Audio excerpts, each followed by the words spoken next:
Feed is a horror novel by Mire Grant, which follows a news crew through a zombie-ridden world on a presidential campaign. This is not your average news crew, nor is it your average zombie story. Our news crew is an independent publication which posts as part of a large network of blogs. This network is a key piece of the new world, which is filled with zombies. Our story takes place after the zombie outbreak, and the disease and those infected are part of everyday life. Or rather, they're an avoided part of everyday life for most people.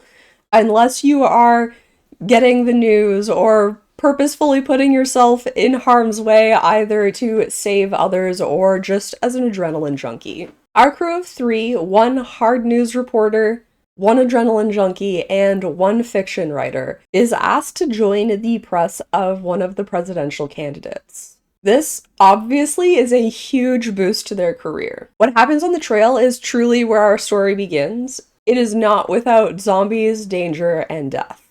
And then the survivors go home laughing and elated and mourning for their dead.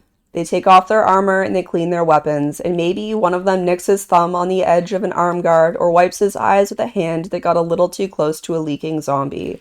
Live viral particles hit the bloodstream, the cascade kicks off, and amplification begins. The question, "Johnny, is that you?" went from horror movie cliche to real-world crisis damn fast when people started facing the infected hand to hand. With writing style, the first thing to note is the capping of chapters with blog posts. I really enjoyed this edition, and this was the first novel that I read that do it, although weirdly enough, I did read one shortly afterwards that also did a similar thing with news articles. So perhaps it's not that novel, but it was certainly new to me. Grant has done a great job with the pacing of the story. I constantly felt like I was being pulled through. And maybe more importantly, she manages to reveal a lot about this new world without having long pieces of exposition. I found it was very well integrated into the story being told. The choice to write in first-person POV was definitely the right call in my opinion, especially with the personality of the main character.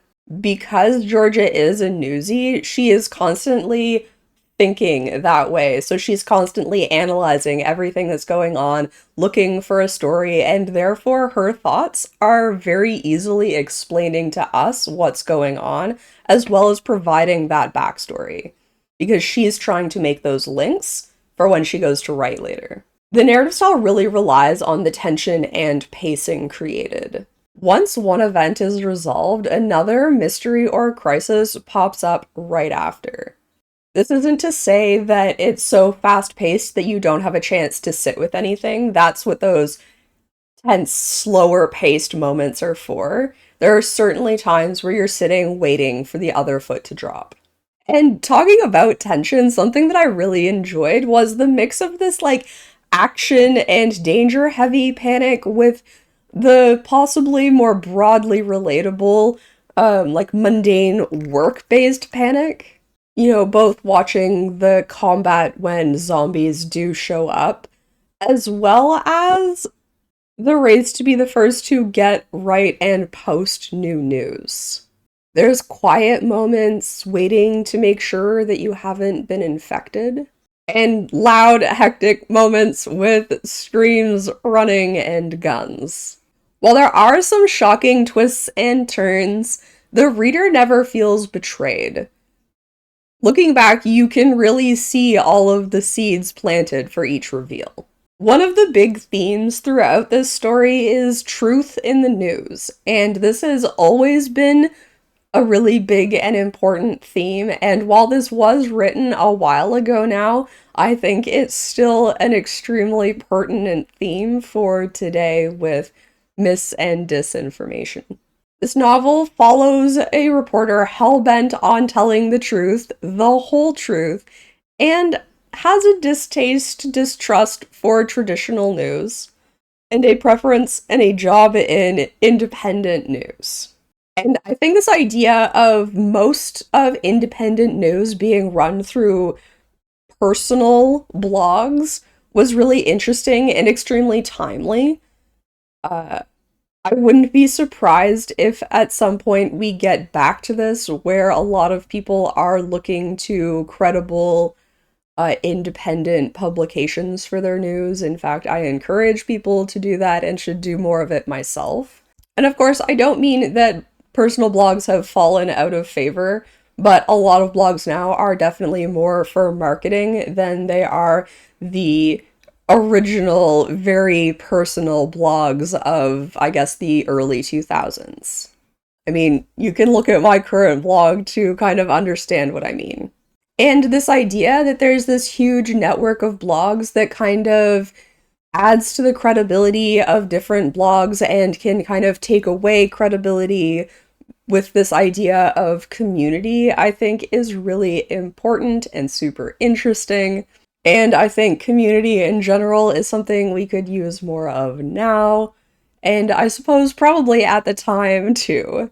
Yes, this is definitely a political book. It does follow a presidential campaign after all. The focus on a brother-sister relationship as well as other platonic relationships is something that I really appreciated about this story. For whatever reason, this book is the one that kind of solidified my ideas of a desire for more platonic stories. And I do recall having a thought about this back in university when I realized that The Wizard of Oz didn't really have any sort of romantic line in it. And it just, like, I don't know, it sparked something in me that I liked that fact. So from here on out, not that I won't read things with romantic lines in them because I want to just try reading some romance in general, I am definitely seeking books and recommendations that focus on, I think what I'd really like is more familial relationships. So brother, sister, mother, daughter, I mean like parent, child, aunt, child, and they don't have to be children, they can be like adults, you know, grandparents with their grandkids, whatever it happens to be. I think that's something that I'm really looking for. And reading this book and realizing that I really liked the exploration of a brother-sister relationship is something that solidified that. I feel like I rambled a little, I apologize. As far as the narrative drive for Feed, I would definitely call this one plot-driven, as opposed to character-driven. I'm a huge fan of the world that's been created here. This is the first time I've seen a zombie story where people get back to a new normal that looks somewhat similar to the lives they were leading beforehand. We see a lot of settlements that rise and fall, a la The Walking Dead, and we also see a lot of post-apocalypse things where things just go like super high octane, like think like Mad Max kind of thing. And this is so much more low energy and realistic in a way. I can't say that like we wouldn't go the Walking Dead route, but I also think that it's super realistic that we would overcome the problem depending on how the zombie outbreak happens. Which brings me to another ask for recommendations. If you know of other stories where it is like post-apocalypse of any sort, whether it's some like weather-based apocalypse, like a climate apocalypse, or another zombie one where people do get back to a relatively normal new normal, I'd love to hear about them. And so to go back to that idea of plot versus character driven, I think more than either of those or beyond that, this is really world building driven. It's about this world and the slight changes that get made to a life that we would recognize. But of course, a world is just a world without a story, and a novel can't lack a story. A book can, but a novel can't. And I love this risk taken to do something out of the norm, especially with such big names and expectations in the zombie genre. And I'm realizing something else about books that I enjoy, and that is ones where I find the world concept really interesting, because that's one of the biggest things that I liked about The Shamshine Blind. And I've kind of already mentioned this, but the world building doesn't just revolve around how zombies came to be and how zombies are affecting lives like in a very direct way, but the more indirect way and how living a life has changed. What we would now consider like a new normal as the terminology we used with like COVID and a new normal. It touches on the fear and avoidance of this new constant threat, and slightly on how new government and law came about, and obviously how the people took back the truth of news, and how that kind of trustworthiness was put on the average person. I do feel some repetition coming, but while the relationships and characters were super important, and I loved that it was a sibling relationship that was in the focus, and I want to mention there isn't like no romance, it's just not the focus in this book. The plot is what keeps the story going. I, of course, appreciate the go, go, go of the reporter content creator life, and that hectic, fast pace is prevalent throughout the writing. Even if you aren't a writer, journalist, or content creator of any sort, you can understand a big break in some sort of large opportunity really shooting your career forward. And we all love to see a hard-hitting journalist take on a political leader, especially when that leader is the one who asked them to tag along, and everyone around them is a little skeptical of letting a newsie on rather than just having traditional press. And maybe the most important part being that this is a zombie story is that we still get the classic tension and danger of zombies roaming the roads, because a lot of the travel happens caravan style. So, the world concept and the way it's integrated into the story, the focus on platonic, particularly sibling relationships, and by virtue of being one of my favorite subgenres anyways, this novel gets a 5-star rating from me. It's hard to drop into a genre that has such big names and expected concepts and ways the story will go and go a completely different way, but I applaud and quite enjoyed it.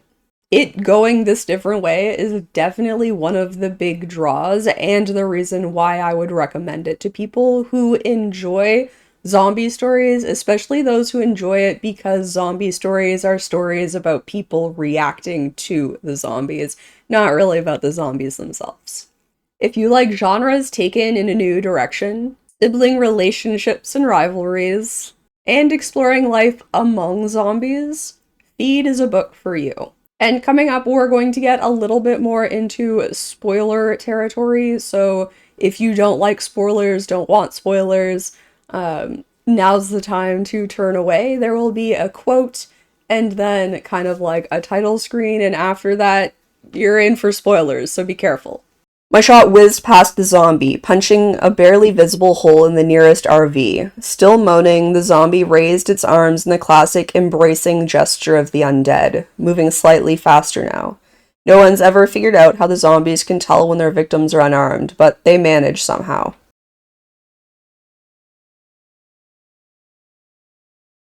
So my notes are not really in any sort of order, and I unfortunately don't have a whole lot of notes. So I spent some time annotating, so you'll see for like Split Tooth, Moon in the Crusted Snow, and The Shame Shine Blind, I annotated and therefore could go back. And I was also taking like some other like side notes in a notebook, so I had a lot of notes to work on for those. And then now a lot of the books that I'm reading, I'm taking just kind of like digital notes, although I kind of dropped off of that for the book that I'm reading right now.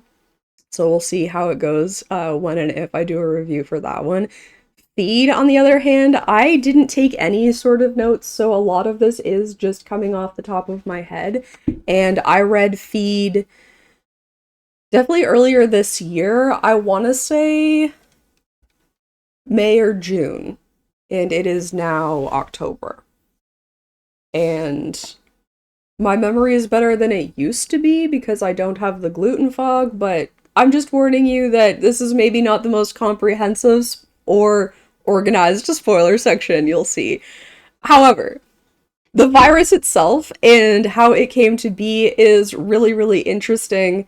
Uh, Basically, and I don't know how spoilery this is, but I think it's better to like learn it as you read in the like kind of snippets that you get. But basically, like there were two different um cures created or treatments created. I think one for the common cold and one for like a type of cancer or something like that. And um they end up like mixing together, and that's what creates the zombie virus. Um I think that's the general gist of how it happened, but the reason that it became so widespread is because somebody decided like everyone should have access to the cold cure, I believe. And so they just like blanketed it. Uh Excuse me. Stop doing that, please. Uh and so then like the people who had received the cancer treatment, they became zombies and then spread it that way.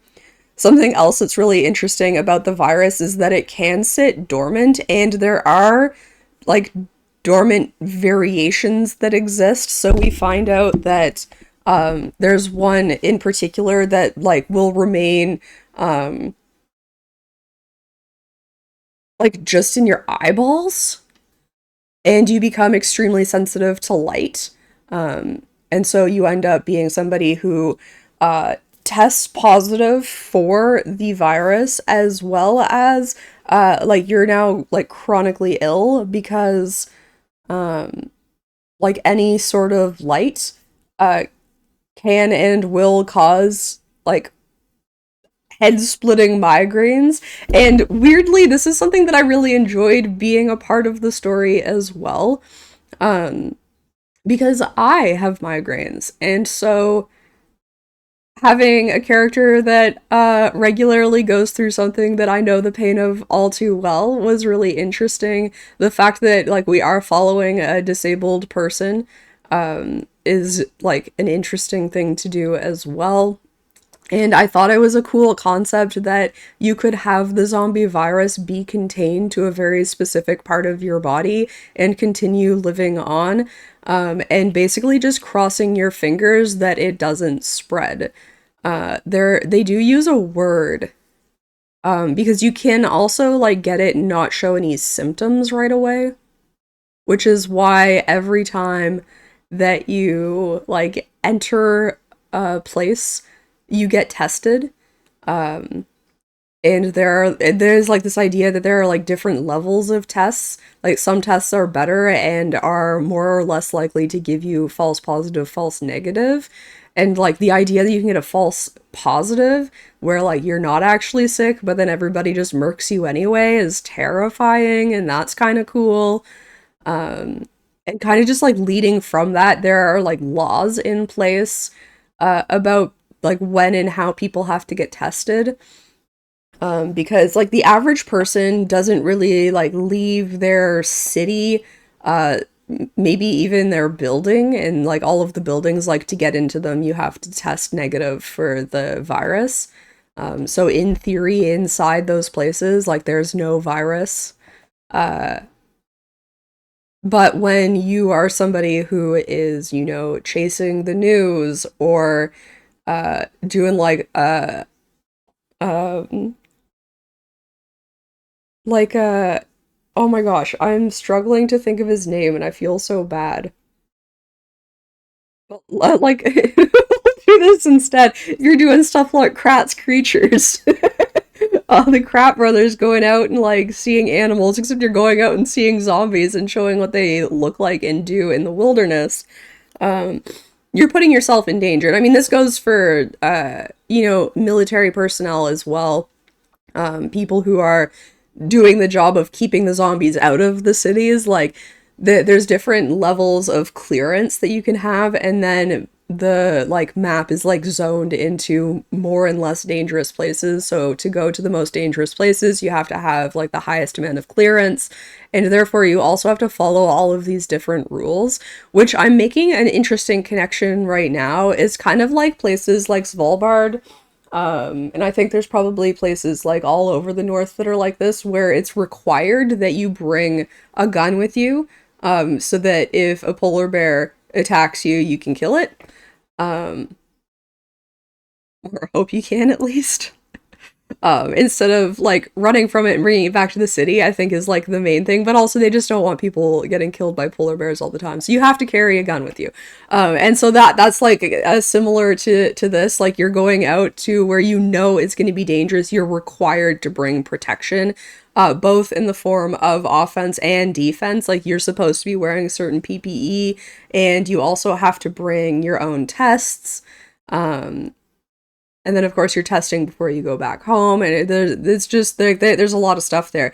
And to continue on the idea of laws, I think it's so interesting and extremely necessary, but some people may not think about it when they're creating this world, is that there would absolutely have to be laws put into place about using it as like biochemical warfare. And they mention this because people were doing it. They were, like purposefully infecting other people. We see this happen in other zombie stories as well, where people purposefully infect other people, usually out of extreme maliciousness, sometimes out of safety because like the other person was evil or something. But either way, they mention that like kind of early. And you can do this a couple of different ways, of course, because you can just like launch zombies into a populated area, which we see happen, but you can also just have a syringe of the virus and go around injecting people with it, which we also see. And I don't remember if this happens, but I could definitely see somebody like getting a bullet covered in it and shooting somebody with it or something like that. That way it looks like just like a sniper shot, but then that person turns into a zombie. Um, yeah, so I think the whole world was just really interesting and is definitely part of the reason that I really, really enjoyed this, because it was so different, but it still told a story in the genre that I love, and that's zombies, extremely narrowly, but generally just like end of the world stuff. And my favorite part of that is watching how people react to it. Like I said, zombie stories aren't really about the zombies, they're about the people. But weirdly, this world really is about the zombies because it was such a novel idea, or at least to me, it's something that I haven't seen before. I was quite happy to learn that this is the first in a series that has quite a few novels in it, as well as like some short stories and things. So I will be reading more of those once I get through the whole physical TBR thing, which somehow is growing, but it doesn't count. Because there's a book that my partner read that he's like, this is really good, you're gonna like it. So it's there, but it's not actually a part of that original challenge. No, just letting you know in case you saw it back there. I think the one other thing that I wanted to mention, which is definitely a spoiler, but like not really that spoilery, is the idea of the wall. I think it's very funny that they called it the wall. So the wall is a digital place where people who have been lost to the zombies kind of get like a final post as a memorial. And um, I feel like after a certain age, people aren't going to make the connection. But the connection that I immediately made was that, like, your page on Facebook used to be called your wall, so you'd write on people's walls, and so this was kind of like the world's wall, where like a final post or an obituary would be posted, kind of like for all to see. And I thought that was a really cool concept. to have this digital memorial space for people lost to the pursuit of truth, and adrenaline for people to live vicariously through.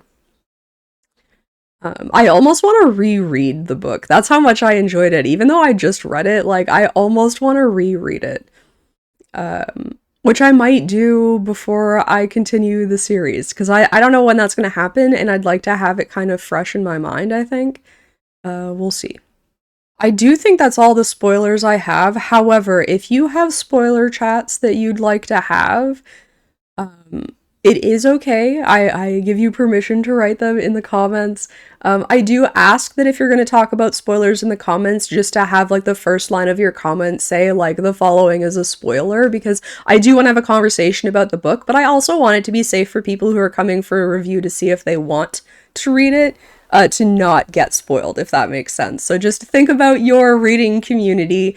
I know the book's like older, so I don't think books are the same as shows. And even then, I think if you can help people avoid spoilers, you should do it anyways, even if the show is 30 years old. So I feel the same way about books. I think it's possible that people don't get to them until long after they've been published. That's when I get to most books, is long after they've been published. So I do just ask, I encourage you to talk about spoilers, but I ask that you mark them as spoilers. Yeah. So as a final reminder, if you're somebody who likes spoilers and read through this and are waiting to find out, or were like still looking to find out if this was a book for you, to remind you, if you like genres taken in a new direction, sibling relationships and rivalries, and exploring life among zombies, Feed is a book for you. Thank you so much for watching. I hope you enjoyed. I had a blast. Catch you next time. Bye. Stop chewing on stuff, dude. Broaderly? The more broadly related. Oh my gosh. And while there are Shum. Ignatius, what are you doing? Hey, that's my moose.